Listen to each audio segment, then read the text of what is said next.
Sir Prashanth Neel దర్శకత్వంలో junior NTR హీరోగా నటిస్తున్న సినిమా నిన్న షూటింగ్ రామోజీ ఫిల్మ్ సిటీలో స్టార్ట్ అయింది సార్. అయితే జూనియర్ ఎన్టీఆర్ అభిమానులతో పాటు అందరూ కూడా చాలా క్యూరియాసిటీగా వెయిట్ చేస్తున్నారు. ఇది ఏం సినిమా, అసలు స్టోరీ ఏంటి, లేకపోతే ఏం జరుగుతుంది ఆ సినిమా షూటింగ్ అనేది. మీకు నార్మల్గా మూవీస్ గురించి తెలుస్తూ ఉంటుంది కాబట్టి అసలు ఏంటి సార్ ఈ బడ్జెట్ ఏంటి? దీని బడ్జెట్ కూడా చాలా ఎక్కువ అని చెప్తున్నారు. సో అసలు దీని బడ్జెట్ ఎంత, అసలు ఏంటి సార్ ఈ మూవీ స్టోరీ ఏమై ఉండొచ్చు? జూనియర్ ఎన్టీఆర్ దేవర సినిమా తర్వాత ఆయన వార్ 2 సినిమా హృతిక్ రోషన్ హీరోగా వార్ 2 సినిమాలో విలన్ గా చేస్తున్న విషయం మన అందరికి తెలిసిందే. ఇప్పుడు కూడా ఆయన ఆ పనిలోనే ఉన్నాడు. అయితే లాస్ట్ ఇయర్ ఆగస్టులో ప్రశాంత్ నీలు జూనియర్ ఎన్టీఆర్తో సినిమాకి పూజ జరిగింది. అయితే 6 నెలలుగా షూటింగ్ స్టార్ట్ కాలేదు. నిన్న రామోజీ ఫిల్మ్ సిటీలో షూటింగ్ స్టార్ట్ అయింది. దాదాపు 3000 మంది జూనియర్ ఆర్టిస్టులతో షూటింగ్ మొదలుపెట్టారు. షూటింగ్ చూసిన మా ఫ్రెండ్స్ చెప్పింది ఏంటంటే, అది బేసిక్గా ఒక ఆందోళనకారులు పెద్ద ఎత్తున వీధుల్లోకి వచ్చేసి వెహికల్స్ దగ్ధం చేసి ఇలాగా ఆందోళనకారులుగా వాళ్ళని చూపిస్తున్నారు. వెహికల్స్ అవన్నీ కూడా ఓల్డ్ వెహికల్స్ ఉన్నాయి.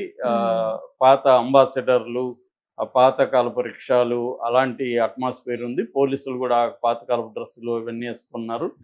సో ఇదేదో పీరియడ్ ఫిల్మ్గా ఉంది అన్న వార్త బయటకు వస్తే నేను కొద్దిగా దాని మీద ఎంక్వైరీ చేశాను. అసలు ఏం పీరియడ్, ఇది బ్యాక్డ్రాప్ ఏంటి అనేది. ప్రశాంత్ నీళ్ళు బ్యాక్గ్రౌండ్ చూస్తే మనం ప్రశాంత్ నీళ్ళు, అతని నీళ్ళు అంటే అసలు పేరు నీలకంఠపురం.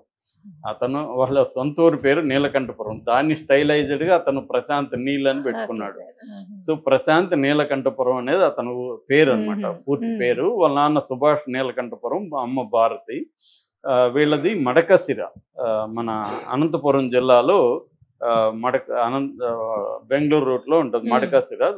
అక్కడ నేటివ్ అనమాట. అక్కడ నుంచి వీళ్ళు బెంగళూరుకి షిఫ్ట్ అయిపోయారు. యాక్చువల్గా మన రఘువీరారెడ్డి గతంలో కాంగ్రెస్ పార్టీ నాయకుడు, ఇప్పుడు కూడా కాంగ్రెస్లోనే ఉన్నాడు.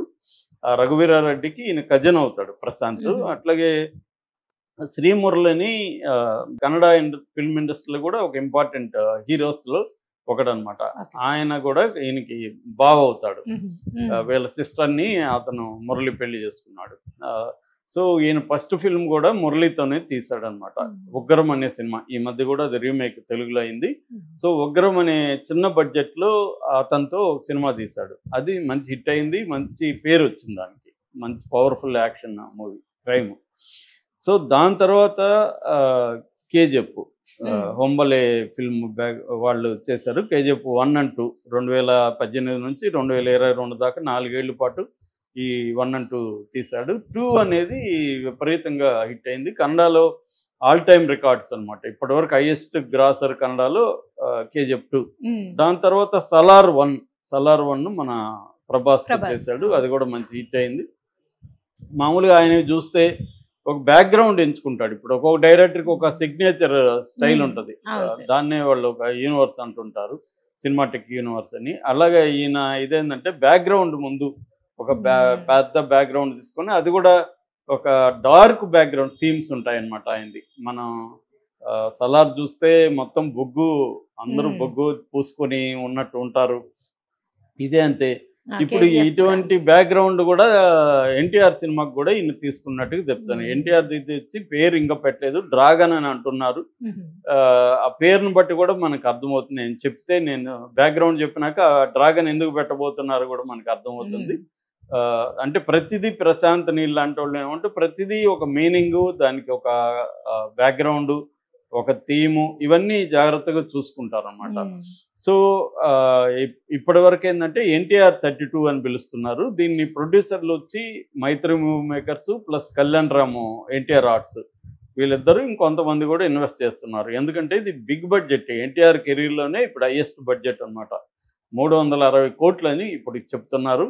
ఇప్పటి వరకు మనకు తెలిసిన కాస్టింగ్ కూడా ఎక్కువ లేరు. రుక్మిణి వసంత్ అని కన్నడ హీరోయిన్ అమ్మాయి, సప్తసాగరాలు దాటని తెలుగులో కూడా ఆమె డబ్బింగ్ సినిమా వచ్చింది కన్నడది. అందులో ఆమెకు మంచి పేరు వచ్చింది, అందంగా కూడా ఉంటుంది. తను చేయబోతున్నట్టుగా చెప్తున్నారు. అట్లాగే టోవినో థామస్ కేరళ యాక్టర్, ఆయన కూడా ఉండబోతున్నాడు అంటున్నారు. ఇంకా మామూలుగా అతని రెగ్యులర్ టీము భువన్ గౌడ, ఆయన కెమెరామెన్, ఆయనే పెట్టుకుంటాడు. ఇప్పుడు రాజమౌళికి కూడా అంతే కదా, ఒక కెమెరామెన్ని కంటిన్యూ చేస్తారు. అలాగా ఈయన కూడా అట్లాగే రవి బసూర్ బ్యాక్గ్రౌండ్ స్కోర్ ఎంత ఇంపార్టెంటో మనకు తెలుసు. ఈయన సినిమాల్లో అంతా బ్యాక్గ్రౌండ్ స్కోర్, హీరో ఎలివేషన్స్ అనేవి ప్రశాంత్ నీళ్ళు ట్రేడ్ మార్క్ అనమాట. హీరోని ఎలా ఎలివేట్ చేయాలనేది ఆయన ఒక డిఫరెంట్ స్టైల్లో ఎలివేట్ చేస్తాడు. ప్రతి 15 minutesకి ఒక హీరో ఇంట్రడక్షన్ లాగా ఉంటుంది. మామూలు సినిమాల్లో హీరో ఇంట్రడక్షన్ ఒకసారి ఉంటాయి, ఈయన ఎవరి 15 minutes 20 minutesకి హీరో ఇంట్రడక్షన్ లాగా బిల్డప్ ఉంటుంది అనమాట. అది నచ్చింది జనాలకి. అది స్లో మోషన్ వేయడం, బ్యాక్గ్రౌండ్ స్కోర్, అట్మాస్ఫియర్, 100 మంది ఉండడం, వాళ్ళందరూ నల్లగా. నేను అప్పుడు బెంగళూరులో కూడా ఒక షూటింగ్కి నేను నా సినిమా కోసం అక్కడ ఉంటే ఆడ అందరూ ఎవరిని పిలిచినా గడ్డాలు ఉండేవి. ఏం రాక అందరికి గడ్డాలు ఉన్నాయంటే కేజీఎఫ్లో యాక్ట్ చేస్తే గడ్డం ఉండాలి కంపల్సరీ, గడ్డం లేకపోతే వేషం రాదు.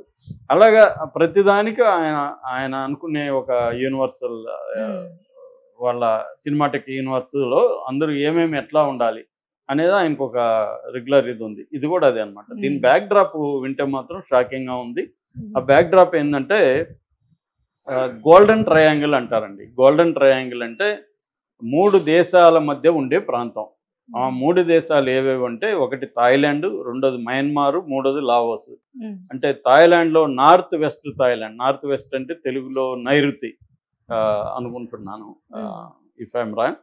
So north east Myanmar, north east అంటే ఈశాన్యం, తర్వాత నార్త్ లావోస్. సో ఈ 3 ప్రాంతాల మధ్య దాదాపు 1,00,000 చదరపు కిలోమీటర్ల అటవీ ప్రాంతం ఉంటుంది. ఇక్కడ ఓపియంని పండిస్తారు. ఓపియం అంటే మత్తు మందు. ఓపియం దీని పాపీ అంటారు ఆ ప్లాంట్ని, ఫ్లవర్ ప్లాంట్ అది. ఈ ఓపియం ఫ్లవర్ పాపీ అనే ఒక ఫ్లవర్ ప్లాంట్ని పండిస్తారనమాట. దాని నుంచి దాన్ని రిఫైన్ చేస్తే హెరాయిన్ అవుతుంది.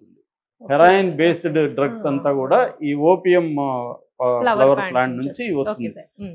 నాకు గుర్తున్నంత వరకు అమెరికన్ గ్యాంగ్స్టర్ అని ఒక సినిమా ఉంటుంది, అది కూడా రియల్ గ్యాంగ్స్టర్ బేస్ చేసుకున్న సినిమా. నా ఫేవరెట్ హీరోల్లో ఒక ఆయన డెంజెల్ వాషింగ్టన్ సినిమా అది. సో దాంట్లో ఫ్రాంక్ లోకాస్ అనే గ్యాంగ్స్టర్ 1970sలో ఈ థాయిలాండ్లోకి వెళ్ళి ఈ గోల్డెన్ ట్రయాంగిల్లో ఈ పంట పండించే వాళ్ళతో డైరెక్ట్గా ఒప్పందం పెట్టుకొని అక్కడ నుంచి అమెరికన్ మిలిటరీ ఎయిర్ ఫోర్స్ విమానాలు గుండా అతను స్మగ్గిల్ చేస్తాడనమాట. అది బేసిక్ కథ. సో అది జరిగిందనమాట రియల్గా. అంటే 1960sలో మొత్తం ఓపిఎంకి వరల్డ్ క్యాపిటల్ వచ్చి ఈ గోల్డెన్ ట్రయాంగిల్. సో ఇక్కడ సెట్ చేస్తున్నాడు ఈ సినిమాని. సో అందుకని డ్రాగన్ అని పెట్టాడు. డ్రాగన్ అంటే మనకి చైనా ఇవన్నీ, డ్రాగన్ అనేది ఒక చైనా ఎనిమల్ కదా. సో అలాగా డ్రాగన్ అని పేరు పెట్టడానికి కూడా కారణం వచ్చి ఇదన్నమాట, ఈ back drop. So 1960s back డ్రాప్లో ఈ సినిమా ఉండబోతుంది. మొత్తం ఓపియం, ఈ పంట, దీనికి సంబంధించిన స్మగ్ల్డ్, ఇంటర్నేషనల్ క్రైము. ఇదేంటంటే ఇక్కడ రిఫైన్ అయినాక బ్యాంకాక్ వెళ్ళి బ్యాంకాక్ నుంచి ప్రపంచవ్యాప్తంగా వెళ్తుందన్నమాట. ముఖ్యంగా దీన్ని డాంకీ రూట్ అంటారు. డాంకీస్ అండ్ హార్సెస్ గుండా వేసుకునే కొండల్లో